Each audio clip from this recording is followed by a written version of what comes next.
இன்றைக்கி வீடியோவில் தக்காளி தொக்கு அண்ட் ஊறுகாய் ரெண்டுமே ஒரே மெத்தட். லாஸ்ட் ஒரு 2-3 ஸ்டெப்ஸ் மட்டும் எக்ஸ்ட்ரா எப்படி பண்ணுறது சொல்ல போகிறேன்.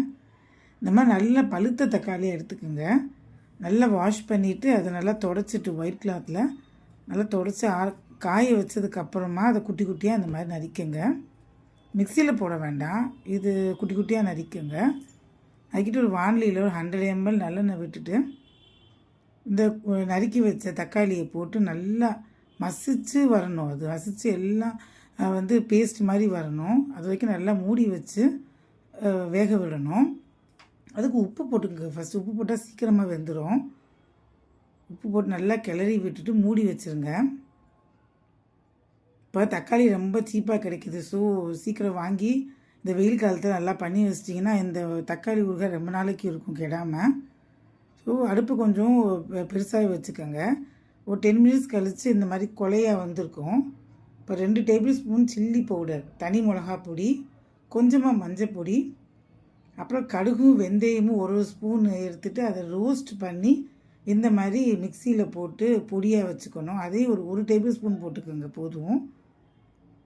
நல்லா கிளறி விட்டுட்டு மூடி வச்சுருங்க. இது ஒரு 5 நிமிஷம் நல்லா வேகட்டும், கொலையாக வேகட்டும்.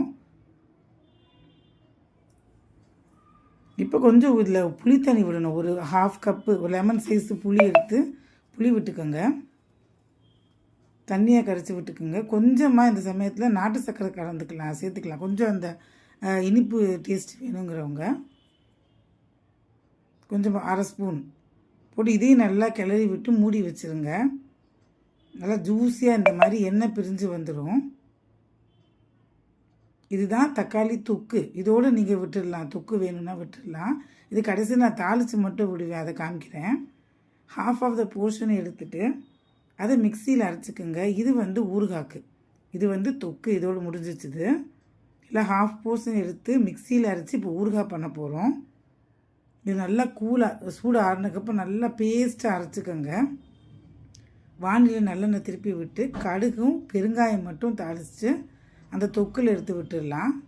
ஸோ இது முடிஞ்சு நெக்ஸ்ட்டு வானிலையில் திருப்பி ஒரு 100 ml எண்ணெய் விட்டு கடுகும் பெருங்காயமும் தாளிச்சிட்டு ஒரு 10-15 பூண்டு, உங்களுக்கு வேணும்னா நல்லா தட்டி கூட போட்டுக்கலாம். அதை இல்லை உங்களுக்கு ரொம்ப பூண்டு வாசனை பிடிக்கும்னா அதை அரைச்சி கூட நீங்கள் போட்டுக்கலாம். அந்த சமயத்தில் நான் ஃபுல்லாக முழுசாக போட்டிருக்கேன். போட்டு அந்த மிக்சியில் அரைச்சி வச்சதை எடுத்து நல்லா அப்படி எண்ணெய் பிரிஞ்சு வர வரைக்கும் வதக்கணும். இதுதான் தக்காளி ஊறுகாய். ஸோ ஒரே மெத்தட் தான். லாஸ்ட் 2-3 ஸ்டெப்ஸு ஆட் பண்ணி தக்காளி ஊறுகாயும் தொக்கும் இப்போ ரெடி ஆயிடுச்சு. இது 1 மந்த் வரைக்கும் வெளியே கூட வச்சுக்கலாம். மிக்சியில் வச்சிங்கன்னா, ஃப்ரிட்ஜில் வச்சிங்கன்னா 6 மாதம் யூஸ்